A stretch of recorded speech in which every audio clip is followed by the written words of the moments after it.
Guys, welcome back to my YouTube channel. പിന്നെ ഇന്ന് ഞാൻ വീഡിയോ എടുക്കാൻ കാരണം ഇതൊക്കെ അക്കൂസിൻ്റെ ഫ്രണ്ട്സാണ് കേട്ടോ. കണ്ടോ, ഇതൊക്കെ അക്കൂസിൻ്റെ ഫ്രണ്ട്സാണ്. ഞാൻ എൻ്റെ വീട്ടിൽ വന്നതാണ്. അക്കൂസിൻ്റെ ഫ്രണ്ട്സാണ്. അവരെ ഒന്ന് കാണിക്കണം എന്ന് അവർ പറഞ്ഞു. നിങ്ങൾക്ക് എന്താ പറയാനുള്ളത്? പറയൂ. മുത്തീറ്റേൻ്റെ ചാനൽ എല്ലാവരും സബ് ചെയ്ത് കെറ്റിടണം, സൂപ്പർ ആക്കണം. എല്ലാവരും ലൈക്ക് ചെയ്ത് കമൻറ്റൊക്കെ ചെയ്ത് ബെൽ ബട്ടനൊക്കെ ക്ലിക്ക് ചെയ്യണം. എൻ്റെ പിള്ളേരെ എന്നെ നന്നായിട്ട് നോക്കി പറയും. ചെയ്യണം, സബ്സ്ക്രൈബ് ചെയ്യണം, കമൻറ്റ് ചെയ്യണം. നിനക്ക് എന്നാണ് പറയാനുള്ളത്? സബ്സ്ക്രൈബ് ചെയ്താൽ മതി. സബ്സ്ക്രൈബ്, ലൈക്ക്, കമൻ്റ് ഒക്കെ വേണം. ഇവർക്കും യൂട്യൂബ് ചാനലൊക്കെ ഉണ്ട് കേട്ടോ. ഇവരും അത്യാവശ്യം വീഡിയോ ഒക്കെ ചെയ്യാനുണ്ട്. ചെറുതായിട്ടൊക്കെ തുടങ്ങിയിട്ടുണ്ട്. അപ്പുണ്ടെ യൂട്യൂബ് ചാനലിൻ്റെ പേരെന്നാ? വ്ളോഗ്സ്. പിന്നെ നിങ്ങൾക്കൊക്കെ പിന്നെ എന്നാ പറയാനുള്ളത്? ഞാൻ പുത്തൻ യൂട്യൂബ് ചാനൽ തുടങ്ങാൻ പോവാണ്. പുത്തൻ യൂട്യൂബ് ചാനൽ തുടങ്ങാൻ പോവാന്നാണ് പറഞ്ഞത് കേട്ടോ. ഭയങ്കര ഫ്രണ്ട്സാണ്. അക്കുവിൻ്റെ ഭയങ്കര ഫ്രണ്ട്സാണ്. ഇവിടെ വന്ന അക്കു ഭയങ്കര കളിയാണ്. അക്കുവിൻ്റെ മെയിൻ ഫ്രണ്ടാണ് ഇതേ ലച്ചാപ്പി. എന്താ പറയാനുള്ളത് ലച്ചാപ്പിക്ക്? പറ. ചാനൽ സബ്സ്ക്രൈബ് ചെയ്യണം, ലൈക്കും ചെയ്യണം, ഷെയറും ചെയ്യണം, കമന്റ് ചെയ്യണം. എൻ്റെ ചാനൽ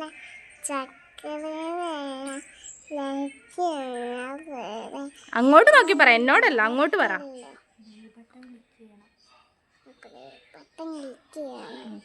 എന്താണ്ടൊക്കെ പറയാനുണ്ട് കേട്ടോ.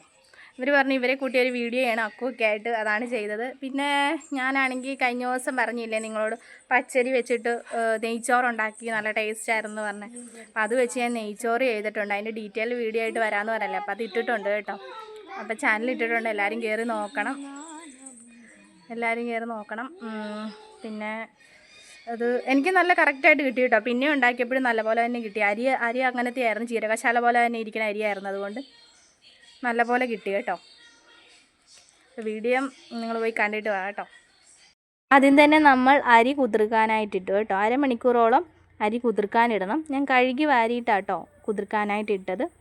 അത് കഴിഞ്ഞിട്ട് നമ്മൾ ഗ്യാസിനകത്ത് ഒരു കലം വെച്ചിട്ടാണ് ഞാൻ ചെയ്യുന്നത്. അപ്പോൾ ആവശ്യത്തിന് വെള്ളം എടുക്കാം. നമ്മൾ ഊറ്റുമല്ലേ ചെയ്യുന്നത്. അപ്പോൾ അതുകൊണ്ട് നമുക്ക് കണ്ണാപ്പ് വെച്ച് ഊറ്റുവാണ് ഞാൻ ചെയ്യുന്നത്. അതുകൊണ്ട് നമുക്ക് ഇഷ്ടാനുസരണം വെള്ളം വയ്ക്കാം. ഇതാട്ടോ ഞാൻ മേടിച്ചത്. 20 രൂപയെങ്ങാണ്ടാണ് ഈ കറുവാപ്പട്ട ഗ്രാമ്പൂ ഒക്കെ ഉള്ളൊരു പാക്കറ്റിന്. ഏലക്കയും നമ്മൾ ബേ ലീഫൊക്കെ നന്നായിട്ട് തിരുമ്മി പൊട്ടിച്ചൊക്കെ ഇടണം കേട്ടോ. എന്നാലാണ് അതിൻ്റെ ഫ്ലേവർ ഇറങ്ങത്തുള്ളൂ. പിന്നെ ഞാൻ ഒരു നാരങ്ങ എടുത്തിട്ടുണ്ട്. അതിൻ്റെ ഉള്ളിലെ കുരു കളഞ്ഞിട്ട് വേണം എടുക്കാനായിട്ട്, അല്ലെ കഴിക്കും. ഒരു നാരങ്ങ ഫുള്ള് ഇടണമെന്നില്ല. ഞാനൊരു നാരങ്ങ ഫുള്ള് ഇട്ടായിരുന്നു കേട്ടോ. ഞാൻ അരി കുറച്ച് കൂടുതൽ എടുത്തായിരുന്നു, അതുകൊണ്ട് ഒരു നാരങ്ങ ഫുള്ള് എടുത്തായിരുന്നു. പിന്നെ നമ്മൾ ഡാൽഡയൊന്നും യൂസ് ചെയ്യുന്നില്ല. അതിന് പകരമാണ് ഞാൻ നാരങ്ങ ഉപയോഗിച്ചത്. നമ്മൾ തട്ടിക്കൂട്ടായിട്ടുള്ള നെയ്ച്ചോറാണല്ലോ ഉദ്ദേശിക്കുന്നത്. അപ്പോൾ നമ്മൾ നെയ്യാണെങ്കിൽ അതിനൊരു ഫ്ലേവറിന് വേണ്ടി കുറച്ച് നെയ്യ് ആദ്യം ആഡ് ചെയ്യണം കേട്ടോ. എന്നിട്ട് എല്ലാം കൂടെ മിക്സ് ചെയ്തിട്ട് നല്ലപോലെ ഇളക്കണം. ഈ സമയത്ത് നമ്മുടെ അരി നന്നായിട്ട് കുതിർന്ന് വന്നിട്ടുണ്ട് കേട്ടോ. നന്നായിട്ട് കുതിർന്നിട്ടുണ്ട്. ഞാൻ ഈ സമയത്ത് ഉപ്പിട്ടായിരുന്നു, പക്ഷെ ഉപ്പിടുന്ന വീഡിയോ എനിക്ക് കിട്ടിയില്ലെന്ന് തോന്നുന്നു. ഞാൻ ആവശ്യത്തിന് ഉപ്പിട്ടായിരുന്നു കേട്ടോ. ഉപ്പിട്ട് ഇളക്കി വെള്ളം നന്നായിട്ട് വെട്ടി തിളച്ച് വരുമ്പോൾ ഈ കഴുകി വെച്ചിരുന്ന അരി അങ്ങോട്ട് എടുത്തിടണം. അരി എല്ലാം കൂടെ വാരി അതിനകത്ത് ഇടണം കേട്ടോ. പക്ഷെ നമ്മൾ കൈ എടുക്കാണ്ട് ഇളക്കിക്കൊണ്ടിരിക്കണം. ഇത് റേഷനറി ആയ കാരണം പെട്ടെന്ന് വേഗം നിൽക്കണ നിപ്പി തന്നെ വേഗം. നമ്മൾ നോക്കി അതിന് അടുത്ത് നിന്നില്ലെങ്കിൽ പെട്ടെന്ന് വേഗം. അപ്പോൾ വെന്ത് പോയിട്ട് പായസം പോലെ ആയിട്ട് കാര്യമില്ലല്ലോ. അപ്പോൾ നമ്മൾ നോക്കി നിൽക്കണം. അപ്പോൾ നമ്മൾ കടയിൽ നിന്നൊന്നും വാങ്ങാത്ത അരിയായ കാരണം അതിനുള്ള ഇതല്ലേ കാണത്തുള്ളൂ. അപ്പോൾ നമ്മൾ നല്ലപോലെ നോക്കി ഇന്ന് വേവിക്കണം. കൈ വിടാണ്ട് ഇളക്കി കൊടുക്കണം കേട്ടോ. നല്ലപോലെ ഇളക്കി കൊടുക്കണം. ഞാൻ നന്നായിട്ട് ഇളക്കുന്നുണ്ട്. ഈ നാരങ്ങ നീര് ഒഴിച്ച കാരണം ഒട്ടിപ്പിടിക്കത്തില്ല, ഒട്ടും തന്നെ ഒട്ടിപ്പിടിക്കത്തില്ല. വേവ് നിർത്തി എടുക്കാൻ നേരത്ത് ഒട്ടും തന്നെ ഒട്ടിപ്പിടിക്കത്തില്ല.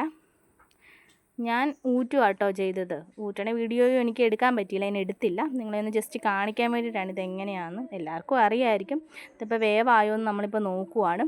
വേവ് നിർത്തി വേണം എടുക്കാനായിട്ട്. ഇതൊരു ജീരകശാല പോലെ തന്നെ ഇരിക്കുന്ന അരിയാണ്. അപ്പോൾ അതുകൊണ്ട് വേവ് നിർത്തിയിട്ട് വേണം.